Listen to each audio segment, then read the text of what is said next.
Alguma vez você já parou para se perguntar por que eu faço o que faço? Ou será que Deus se importa com a minha profissão? Carreira, posições, remuneração. Tem que ter mais.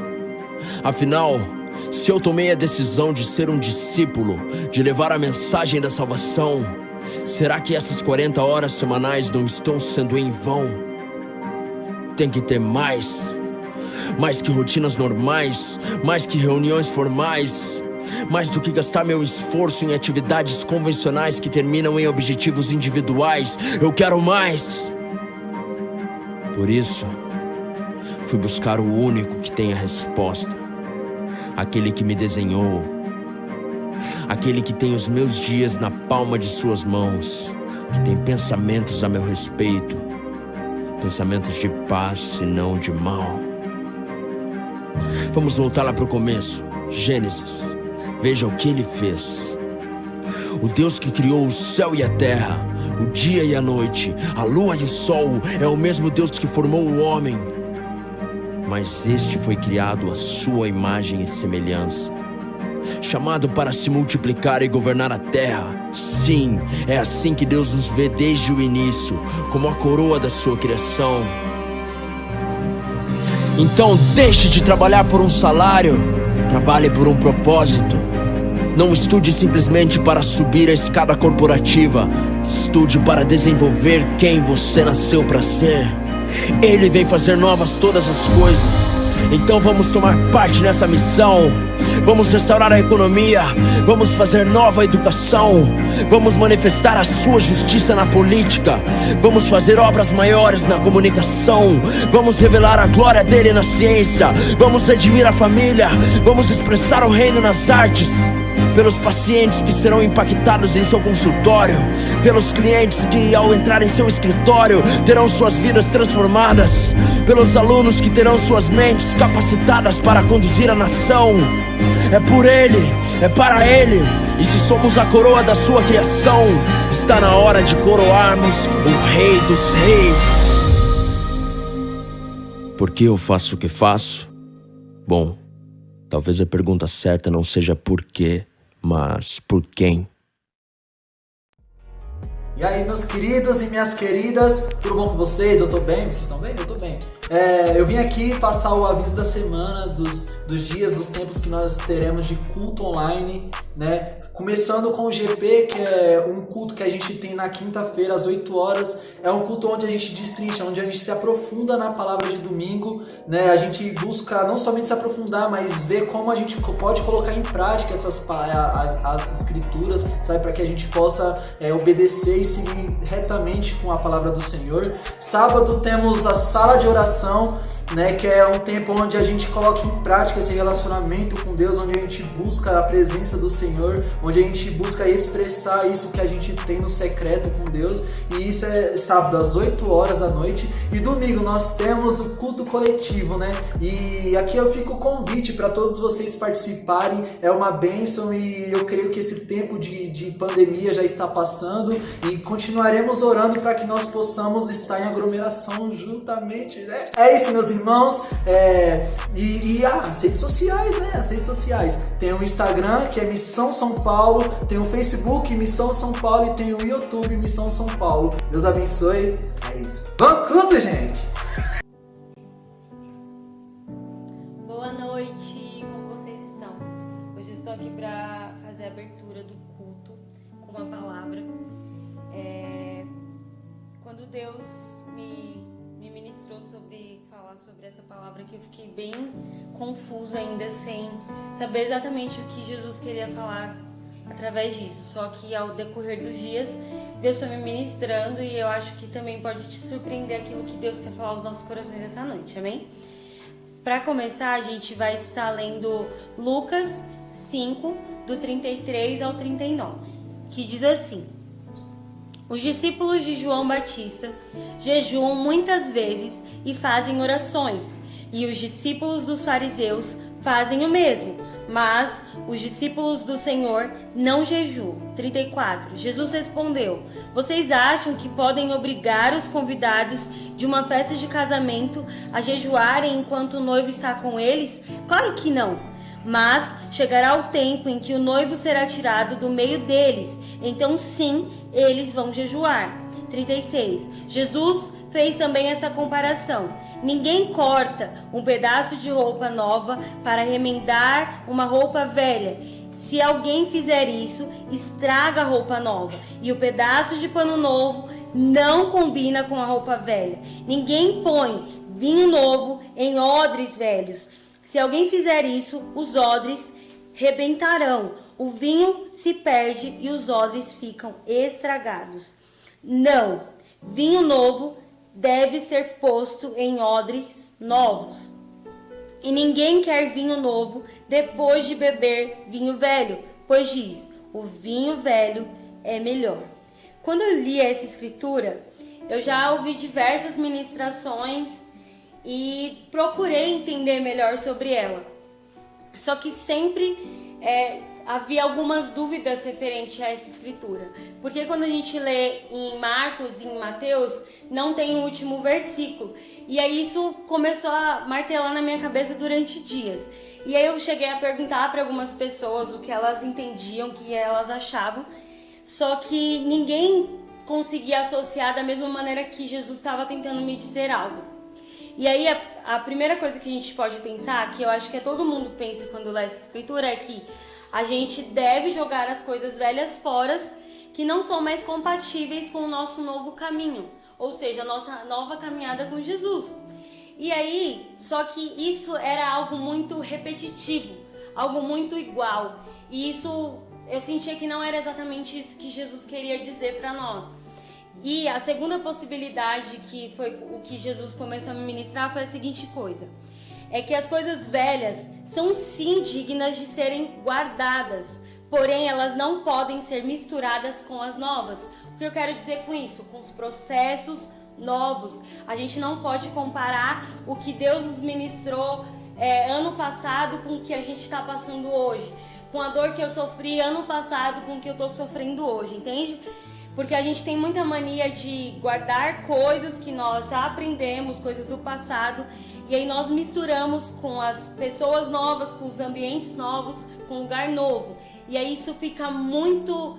É como se a gente limitasse aquilo que Deus tem para fazer através de nós. E aí Jesus estava querendo dizer também que Ele é algo novo. Quando Ele fala isso, Ele estava se referindo a Ele mesmo. Eu sou algo novo de vocês. Para quem Ele estava falando? Para os fariseus e para os judeus. Ou seja, Ele chegou para ser algo novo e quebrar os protocolos. Outra coisa também que Jesus me ministrou referente a isso foi: muitas vezes, por estarmos presos aos velhos pensamentos ou até achar saber demais, nós achamos que nós temos uma receita de como ter Jesus, de que eu já sei como orar, eu já sei como fazer, e nós limitamos mais uma vez o novo de Deus e ficamos presos à coisa passada. Pois muitas vezes a gente também tem a questão de ter padrões, costumes e hábitos. Muitos de nós colocamos isso no nosso relacionamento com Jesus. E aí, quando eu penso nisso, Jesus falou ao meu coração: muitas das vezes esses padrões, costumes e hábitos que você acham certo movem o novo de Deus em nós, ou seja, limitam mais uma vez o que Deus quer fazer através de nós. Muitas vezes a gente tem que sim se lembrar do passado. Por quê? Porque fazem parte das nossas raízes. Foi o que nos fez chegar até aqui. Mas nós não podemos mais uma vez nos prender, porque nós não vivemos mais na mesma situação, no mesmo ambiente e com as mesmas pessoas. Então isso tudo limita tudo aquilo que Jesus tem nos ensinado há anos, entende? Porque nós sempre limitamos ao passado e nós nunca olhamos para o novo de Deus. Nós nunca damos espaço suficiente para o novo de Deus. E aí, quando eu pensei nessa questão de raízes, de que eu já sei, do que eu aprendi no meu relacionamento, eu lembrei de Davi. E aí, lá em Salmo 51, se você quiser acompanhar, Salmo 51, do 10 ao 12, que diz assim: Ó Deus, cria em mim um coração puro e dai-me uma vontade nova e firme. Não me expulses da tua presença e nem tires de mim o teu Santo Espírito. Dai-me novamente a alegria da tua salvação e conserva em mim o desejo de ser obediente.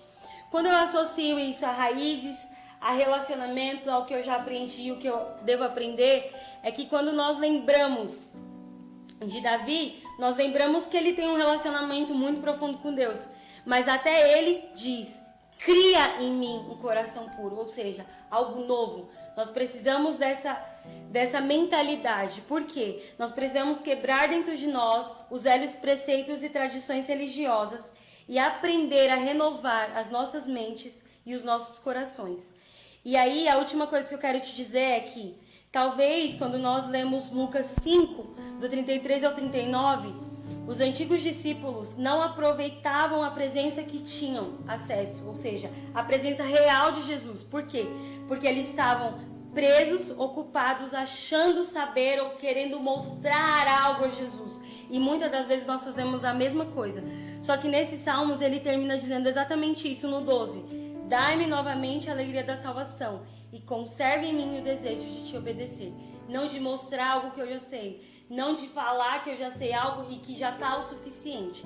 Então nessa noite eu te convido a abrir o coração para algo novo, o algo novo que Jesus tem a fazer em você. Porque no último versículo de Lucas 5, 39 diz que quando uma pessoa é presa no passado, ou seja, ela experimenta do vinho velho, ela nunca vai falar que o vinho novo é bom. É exatamente isso que acontece. Quando nós temos experiências com Jesus, nós nos prendemos àquela experiência e nós não vivemos o que Ele tem para fazer agora. Então essa noite eu te convido a abrir o coração e receber o novo de Deus. Amém?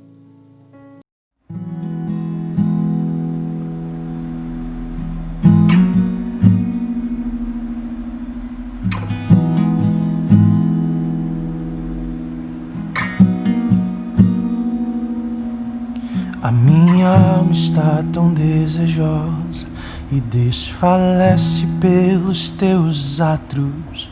Meu corpo e minha carne clamam por ti. O pardal encontrou casa, andorinha ninho para si. Eu encontrei os teus altares, encontrei os teus altares.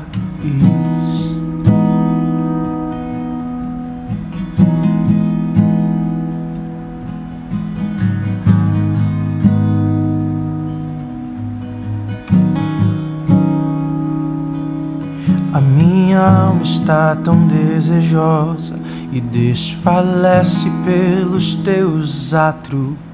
Meu corpo e minha carne clamam por ti. O pardal encontrou casa, andorinha ninho para si. Eu encontrei os teus altares, encontrei os teus altares.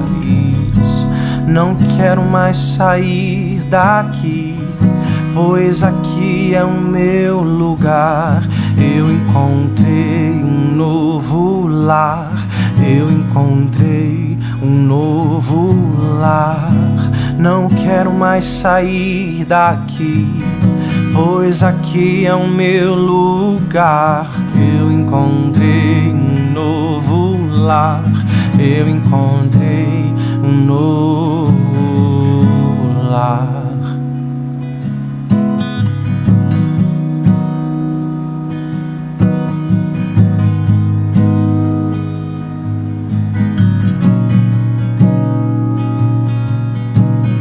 Vale muito mais um dia nos seus átrios do que 1000 em outro lugar, do que 1000 em outro lugar.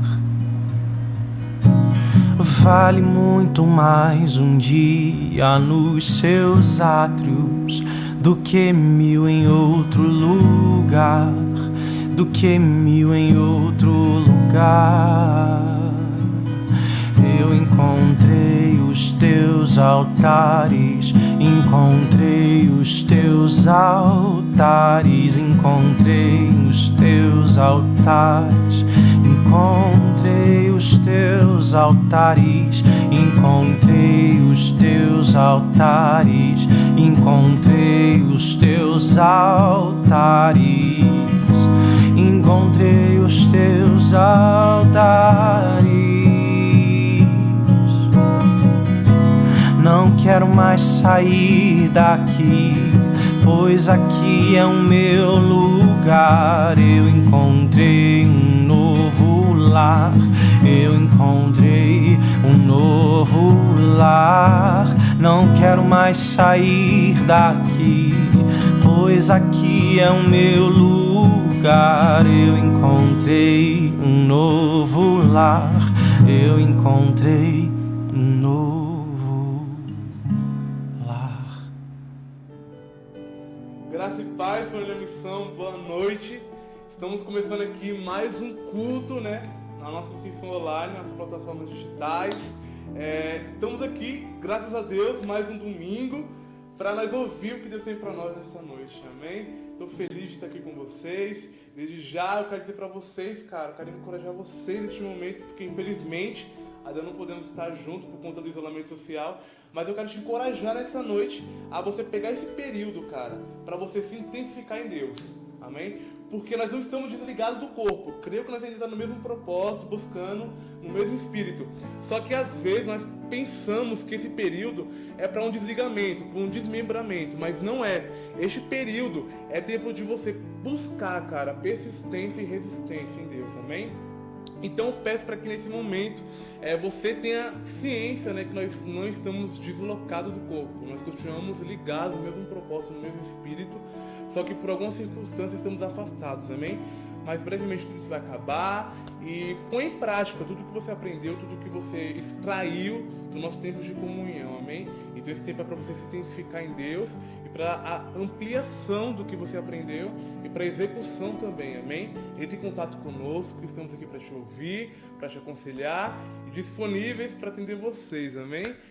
Desde já quero ser bastante ousado e convicto, quero te convidar a orar nessa noite. Eu quero dizer para você que brevemente tudo isso vai passar e nós estaremos todo mundo juntos, na comunhão em corpo e glorificando o nome de Deus, amém? Então feche os seus olhos aí na sua casa nessa noite. Vamos orar a Deus, amém? Com fé e com convicção, irmãos. Com fé e convicção. Sem otimismo, porque crente não é otimista. Crente, ele é ousado. Então, feche os seus olhos aí e vamos orar nessa noite, amém? Pai, nós te agradecemos, Jesus, por este momento, Pai, na tua presença, Senhor. Que a tua palavra, Pai amado, nessa noite venha, Pai amado, percorrer as nossas veias, os nossos corações, Jesus. E venha ministrar, Pai amado, de forma grande, Pai. Trabalha grandemente em nossas vidas, Jesus, nessa noite, Senhor. Dá de conta, Pai amado, a cada membro, Pai amado, a cada um que está assistindo essa live, Jesus, nessa noite, Senhor. Que o Senhor venha ministrar, Pai, vai trazer conforto, Pai, venha encorajar vidas nessa noite, porque cremos no poder que é no Teu nome, Pai. Nos alerta, Pai amado, nos pulse nossos corações, Pai, dizendo que tudo isso, Pai amado, é apenas um propósito, Pai, para que algo venha se desenvolver, Senhor. Guarda nossas vidas, Jesus, debaixo da Tua potente mão, porque cremos no poder que é no Teu nome e na Tua soberania, Senhor. Ministra sobre nossas vidas, Senhor, e venha, Pai, trazer submissão a Ti, Pai. Queremos nos abnegar de nós mesmos, Pai amado, para estar atentos ao Teu chamado e à Tua vontade, Jesus. Fala conosco grandemente nessa noite, porque cremos no poder que é na Tua palavra, Jesus. E desde já te agradecemos por tudo, em nome de Jesus, amém? Amém, irmãos? Então, por enquanto, bora buscar a Deus aí, glorificar o nome de Deus, amém? Cara, há praticamente um tempo atrás, por aconselhamento, né, por indicação da pastora Fran, eu me deparei com um provérbio, cara, de Salomão, que se eu não me engano é provérbio 9, capítulo 3, que ele vai aconselhar as pessoas a honrar a Deus com os primeiros frutos, ou seja, a glorificar o nome de Deus, a devocionar a Deus nas nossas primícias.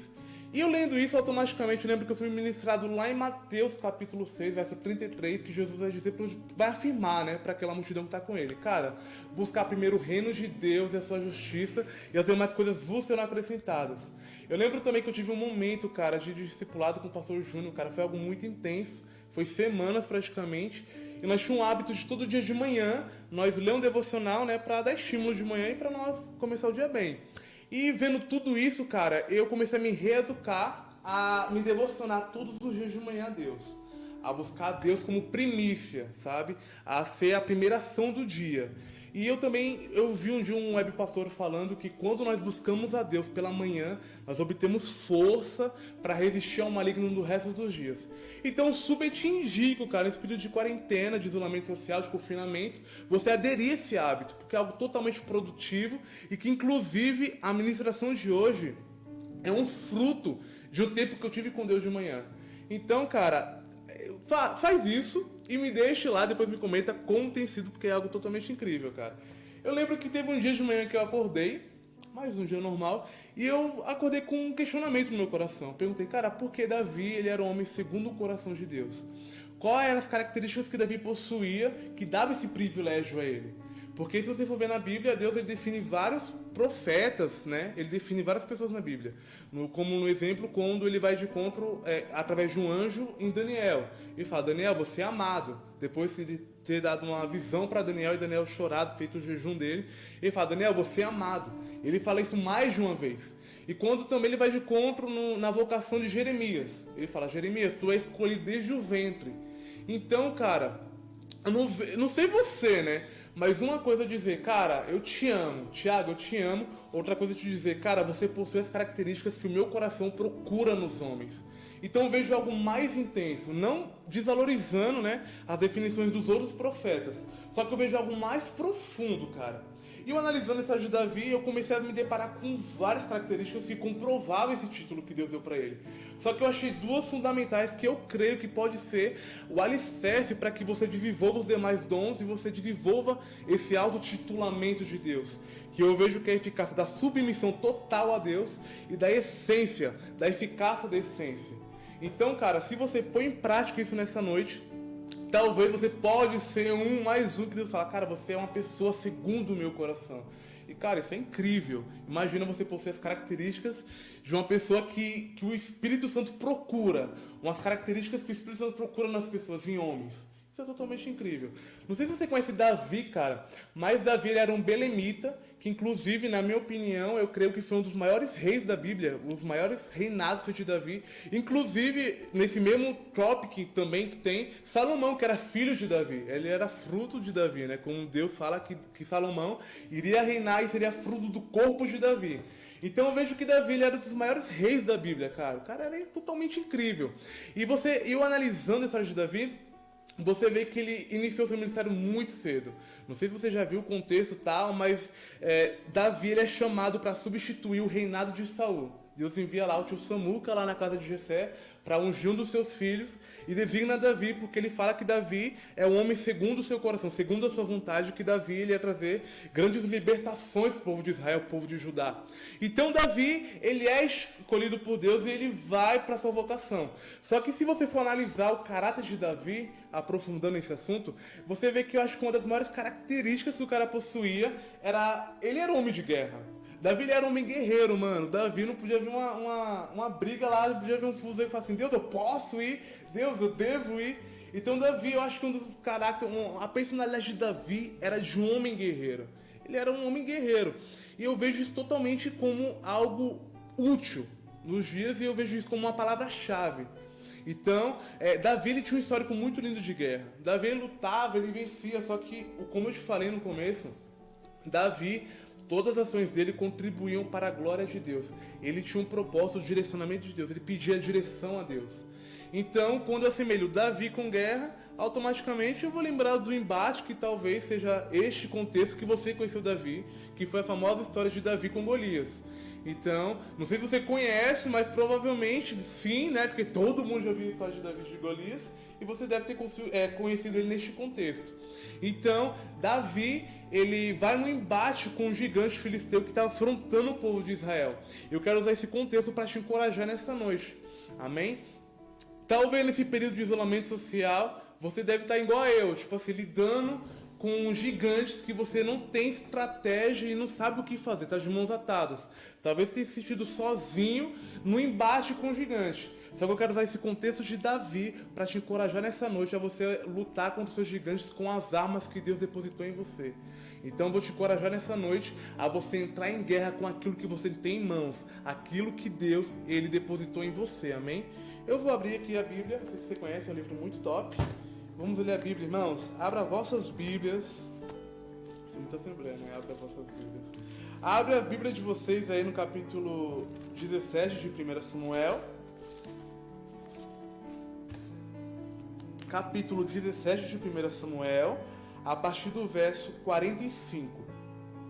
Amém? Eu vou ler para nós ganhar tempo. Que diz assim: Davi, porém, disse ao filisteu: você vem contra mim com espada, com lança e com dardos, mas eu vou contra você em nome do Senhor dos Exércitos, o Deus dos exércitos de Israel, a quem você desafiou.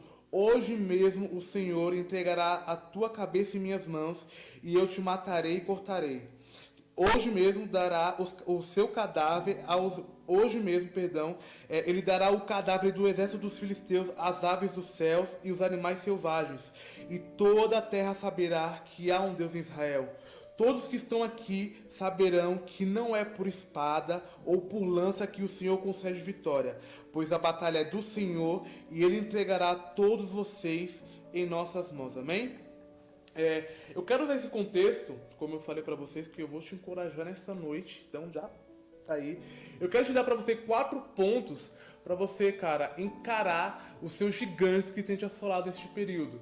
E sendo eles esses 4 pontos, que é a disposição, a compreensão, a execução e a submissão. Amém? Vou repetir.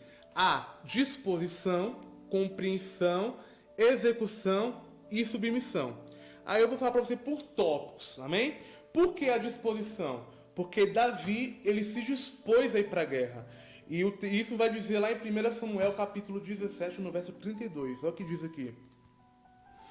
Então Davi disse a Saul: o teu servo toma conta... Não, desculpa, li errado. Então... Peraí, irmão, desculpa. 17:32, ele errado. Então Davi disse a Saul: ninguém deve ficar com o coração abatido por causa deste filisteu. O teu servo irá e lutará com ele. Amém? Então aqui nesse contexto, como nós lemos no início, Jessé tem alguns filhos dele. Se você for ler o capítulo de 1 Samuel, você vai ver que Jessé ele tem um dos seus filhos dentro do exército de Saul para lutar contra os filisteus. Nisso, num certo momento, a Bíblia diz que de madrugada Davi se prepara lá a pedido do seu pai para levar alimento e para trazer notícias para ele do como estavam os meninos, né, que os caras estavam tudo lá prestes a entrar em guerra. Então Jessé envia Davi ao campo de batalha para ver como é que tá o povo. Nisso Davi, ele chega lá e se depara com algo, tipo assim, totalmente assim, mano, o que tá acontecendo? Ele vê que tem um cara lá enorme, maior que ele, tipo assim, o dobro dele, gritando lá, fala: mano, me dê um homem aí pra quem vier lutar aqui, pra que nós vencer no soco e tal.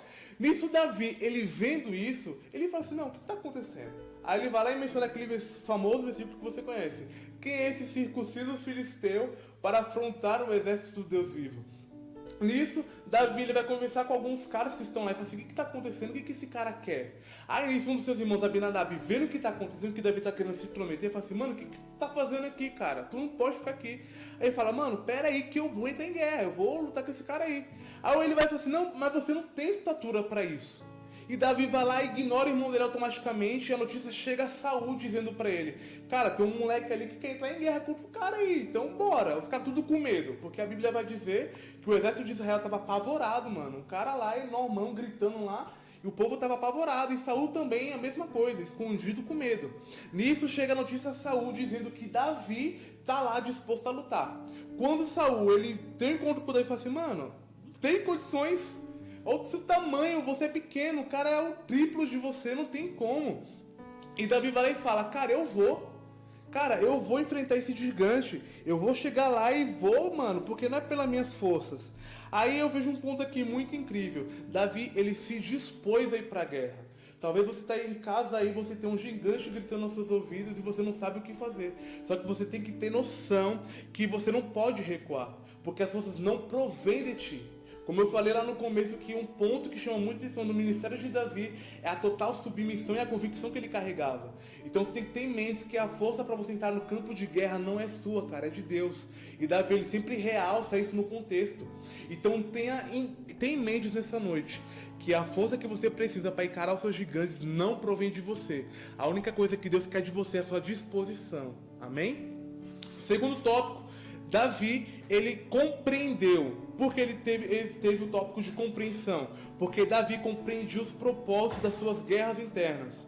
No capítulo 1, no primeiro capítulo de Samuel, 1 Samuel capítulo 17, no verso 34, olha que Davi vai falar para Saul.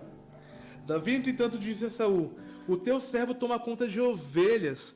Quando aparece um leão ou urso e leva a ovelha do rebanho, eu vou atrás dele. Dou-lhe golpes e livro as ovelhas da sua boca. Quando se vira contra mim, eu pego pela juba e dou-lhe golpes até matá-lo.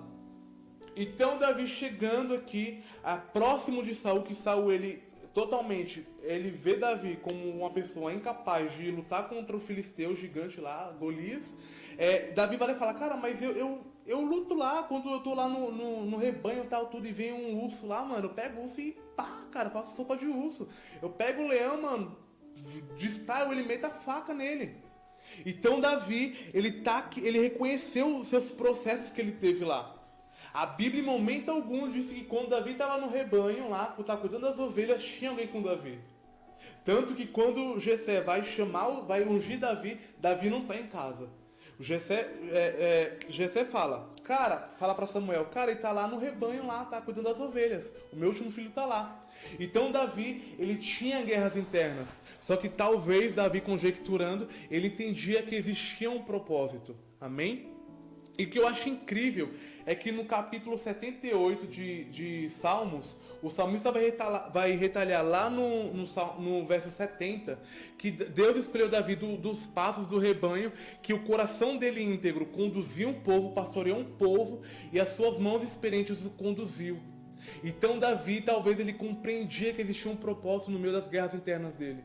Talvez ele tinha noção, pela convicção que ele tinha no coração dele sobre Deus, e fala assim, cara, eu vou fazer isso aqui, eu não preciso de holofotes, eu não preciso disso, eu vou lutar porque eu tenho amor por isso que eu estou fazendo, eu amo as ovelhas, eu vou fazer isso.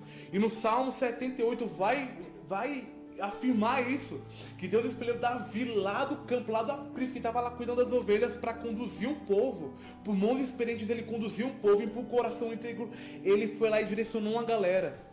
Então Davi, ele compreendia os seus propósitos, ele sabia que existia um propósito no meio do processo, e ele lembra disso quando está lá na frente de Saul para lutar contra Golias. Ele fala, cara, mas eu tenho experiência já, eu mato o leão que é forte, eu mato o urso.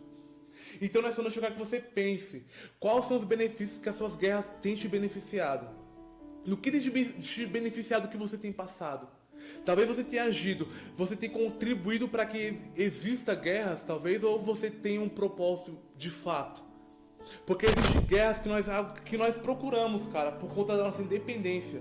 E existem guerras que é para cooperar para o nosso processo de desenvolvimento. Igual Saul no seu reinado ele foi totalmente independente. E o que aconteceu com Saul? Se suicidou, porque ele não aguentou a pressão, porque ele pensava que as forças dele seriam o suficiente para que ele lutasse e administrasse um reinado. Só que aconteceu, Saul lá na última guerra aí estava lá, viu que não tinha mais chance, ficou frustrado, se suicidou. Então tem pauta nisso, que independência gera morte, cara. Então nessa noite reconheça isso. Não use a sua independência. Compreenda as suas guerras. Eu não estou pedindo para que você questione a Deus por que você está vivendo. Eu quero que você defina. Amém? Compreenda, entenda que existe um propósito no meio do processo. Amém? Não é tempo de questionamento. Mas eu estou passando por certas coisas e tal. Eu não sei por quê, porque ninguém está me vendo. Davi estava lá, lutando lá contra o urso, contra o leão, e ninguém estava vendo. Em momento algum você vê ele preocupado com isso, com testemunha. Não. Ele cria no Deus que ele servia. Amém? O terceiro tópico, por que a execução? A execução, porque Davi, ele não apenas foi para a guerra, mas ele lutou com as suas armas. Isso ressalta lá em 1 Samuel, capítulo 17, no verso 38. Olha que incrível o que acontece aqui. Eu amo esse contexto aqui, muito top. Então Saul vestiu Davi com sua própria túnica, colocou-lhe uma armadura e lhe pôs um capacete de bronze na sua cabeça. Davi prendeu sua espada sobre a túnica e tentou andar, pois não estava se acostumado com aquilo. Ele não estava acostumado com as armaduras de Saul. E disse a Saul: não consigo andar com isto, pois não estou acostumado. Então ele tirou tudo aquilo e em seguida pegou o seu cajado, escolheu no riacho 5 pedras lisas, colocou na bolsa, e isto é, no seu alforje de pastor, e com a tiradeira na mão aproximou do filisteu. Amém? Então Davi não foi apenas em guerra. Então você vê que a convicção de Davi não alimentou apenas a disposição para ele ir para a guerra, mas alimentou a convicção dele da identidade que ele tinha. Cara, isso aqui é muito incrível, mano. Aqui tá, nesse contexto aqui tá falando que Saul falou assim: você quer ir pra guerra? Vai pra guerra então. Vai. Morrer -1, né? -1, vai, amém. Tipo assim, eu não acredito, né? Você é totalmente fora do padrão pra entrar em guerra. Mas você quer ir? Vai pra guerra. Vai. E nisso aqui vai dizer que Saul, ele arma Davi com as suas armaduras. Coloca espada, coloca o colete, coloca o capacete e tal. E Davi, ele fica incomodado, ele não consegue andar com aquilo. Ele fala: cara, não, eu não consigo andar com isso não. Aí Saul fica: esse menino tá ficando meio doido. Aí Davi vai lá, pega a sua funda, escolhe 5 pedras da próxima e vai pra guerra. Então você vê, cara, eu vou ressaltar pra você de novo pra você entender isso. Davi não só se dispôs a ir pra guerra, ele lutou com as suas armas.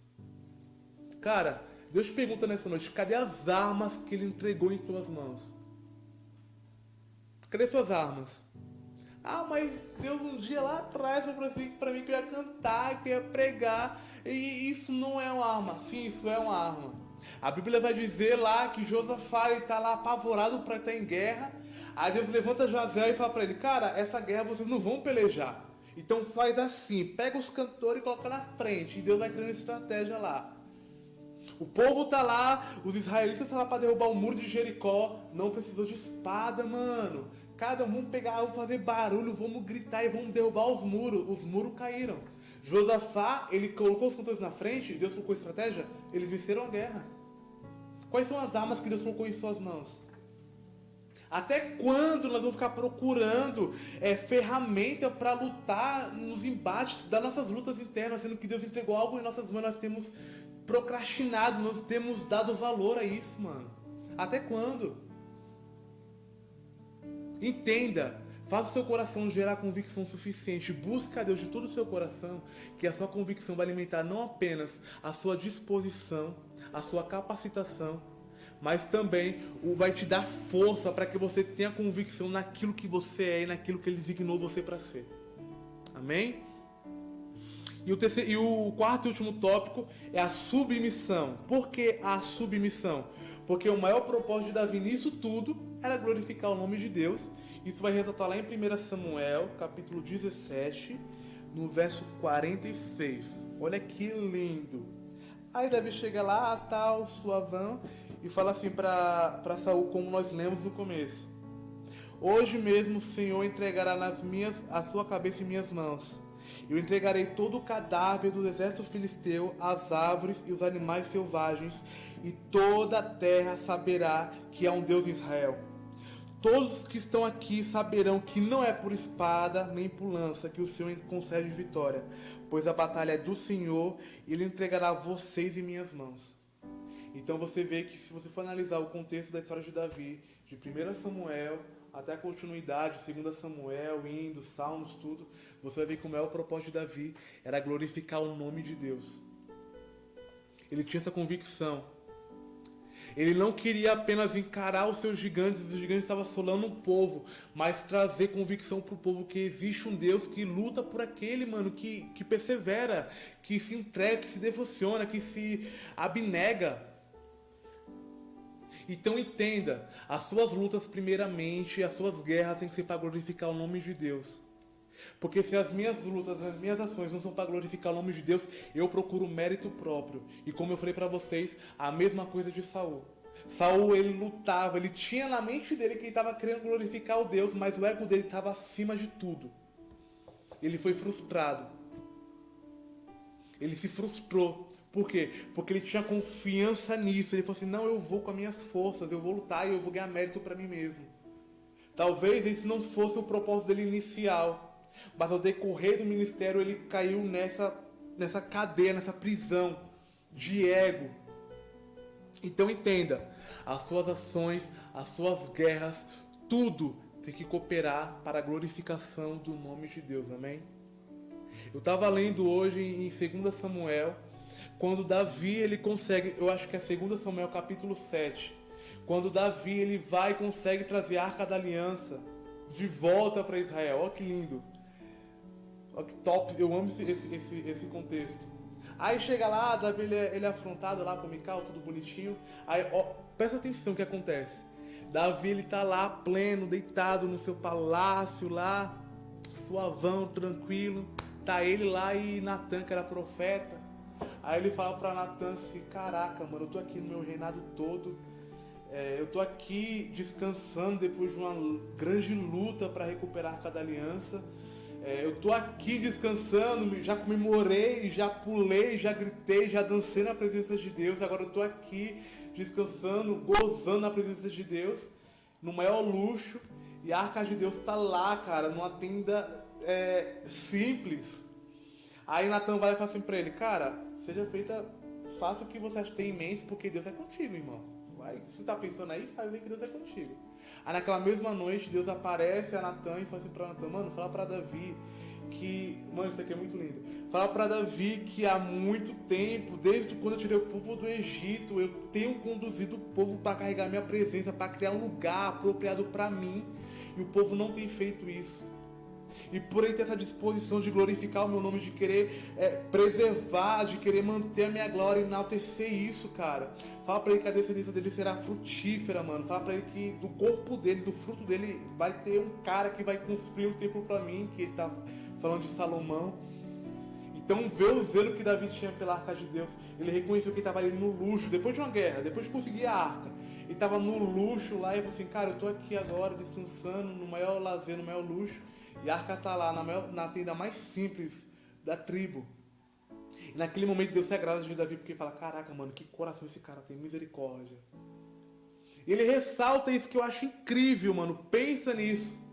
Desde quando eu tirei meu povo do Egito, eu procuro, eu conduzo o povo que está pastoreando a criar um lugar apropriado para mim, e eles não criam. E você teve essa vontade de fazer isso, cara, e agora você, cara, o seu reinado vai ser duradouro, mano. O teu filho vai construir um arca e vai ficar reconhecida isso e já era.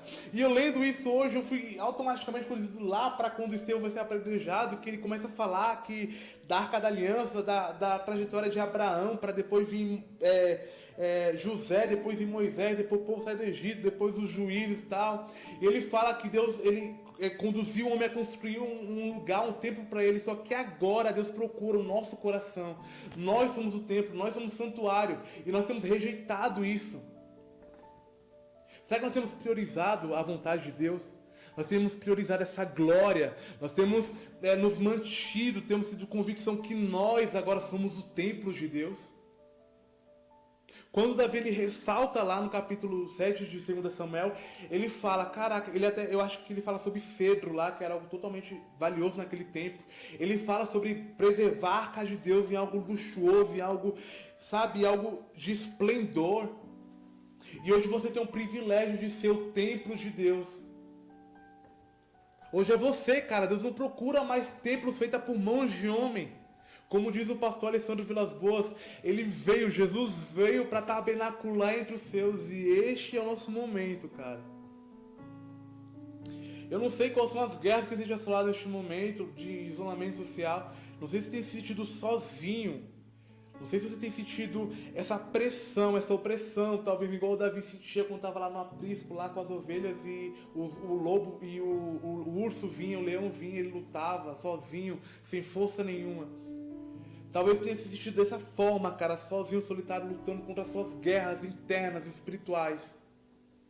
Só que o encorajamento de Jesus para você nessa noite é, cara, a sua força não procede de você, procede de mim. Aí para isso você tem que colocar em pauta, igual João Batista vai dizer lá no capítulo 3 de João. Cara, convém que ele cresça e eu diminua. É tempo de você parar de usar suas forças. É tempo de você parar de usar sua independência, cara, que só te leva à morte, à fadigação, cansaço psicológico. E este contexto ele é muito produtivo, o conteúdo dele é muito frutífero, porque vai te dar 2 exemplos de 2 ministérios, de uma pessoa que foi submissa a Deus e uma pessoa que foi independente. Então nessa noite, para de usar sua independência. Amém? Entenda que as suas guerras servem para a glorificação de Deus, que existe um propósito no meio deste processo. Porque existe um ponto aqui muito crucial nesse contexto todo de Davi. Talvez quando ele chegou ali no campo e viu o filisteu gritando, ele se sentiu incomodado. Então apenas aquilo não aliviou ele. Ele vencendo o filisteu não apenas aliviou ele, mas libertou um povo. Então entenda que as suas lutas não vão só te aliviar e te dar propósito nem testemunho. Vai libertar pessoas também. Porque lá em Atos, quando Paulo e Barnabé estão pregando, estão lá ministrando e tal, eles trazem à tona a história de Davi. Que Deus ele escolheu Davi porque ele era um homem segundo o seu coração. E nesse mesmo contexto de Paulo e Barnabé, a Bíblia vai dizer que os caras estavam lá, todos que estavam lá estavam admirados com tudo que estavam ouvindo. Então o processo de Davi, ele frutificou na verdade, porque somos como se fosse um ramo. Frutificou algo totalmente degustativo, que alimentou vidas e encorajou pessoas. E hoje estamos aqui, em pleno domingo, numa noite, uma transmissão ao vivo, lendo sobre este contexto de uma pessoa que não rejeitou lutar suas guerras. Estamos sendo edificados por isso. Então entenda, eu vou ressaltar a última vez. Existe um propósito no meio dos seus processos, amém?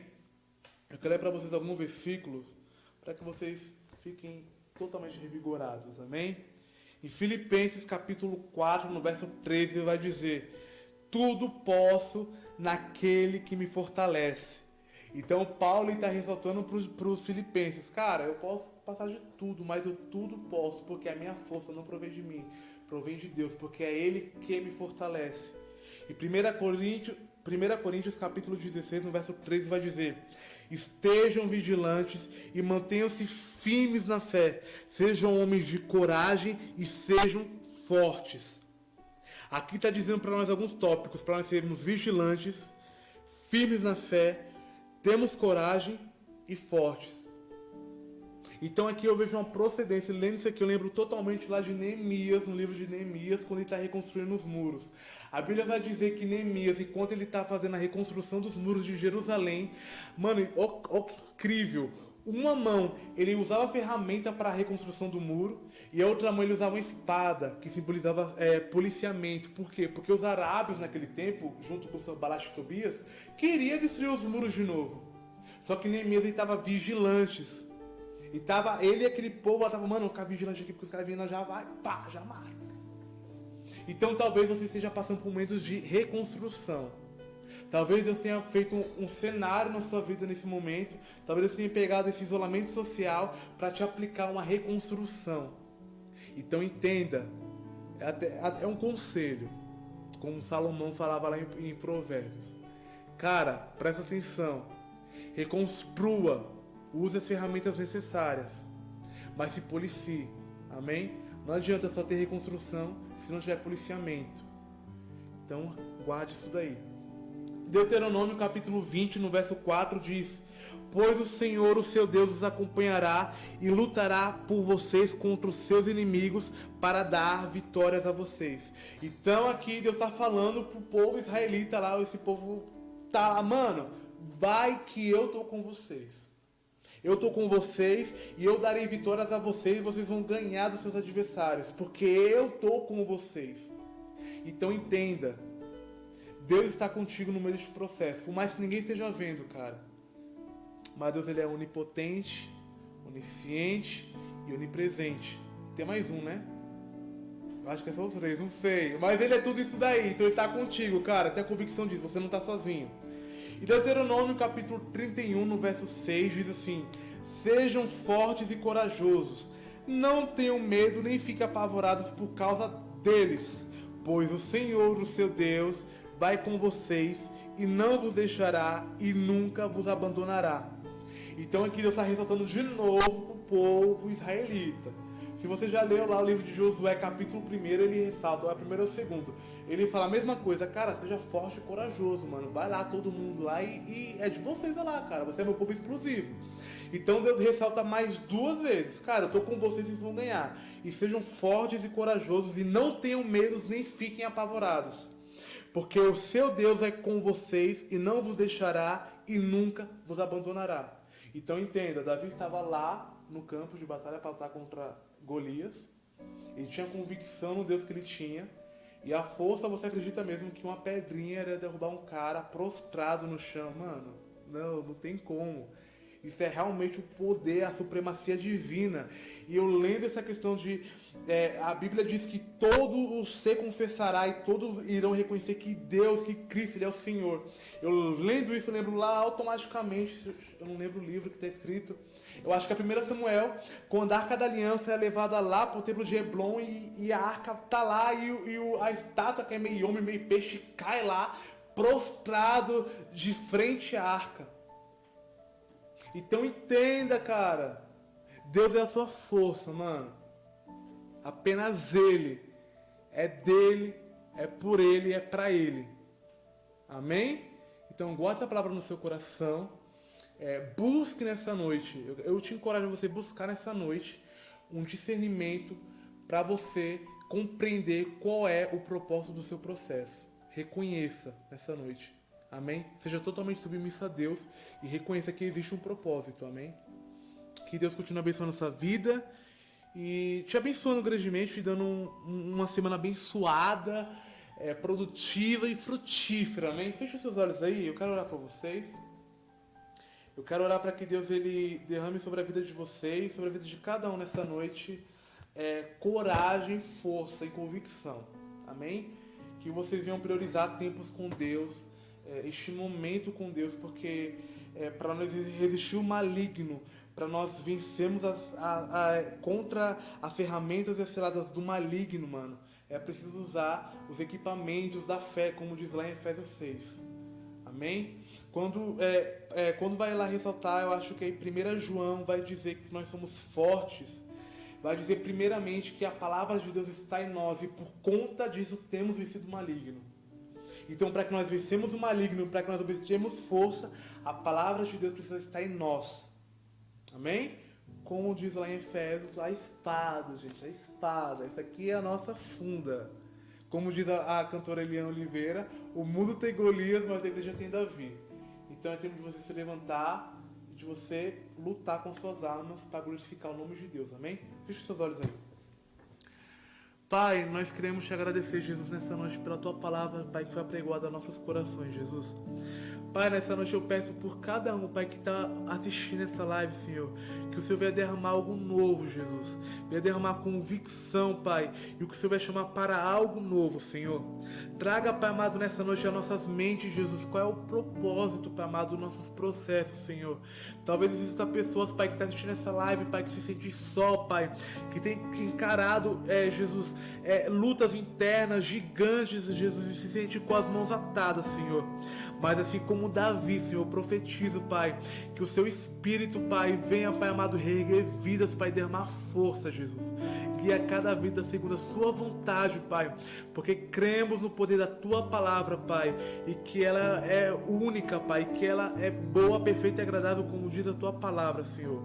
Nos guarda nossos corações, Jesus, para que quando tudo isso normalizar, para que tudo volte ao normal, nós vamos chegar na igreja, no templo, com o nosso cesto cheio de frutos, Pai, que nós produzimos no período de isolamento social, Senhor.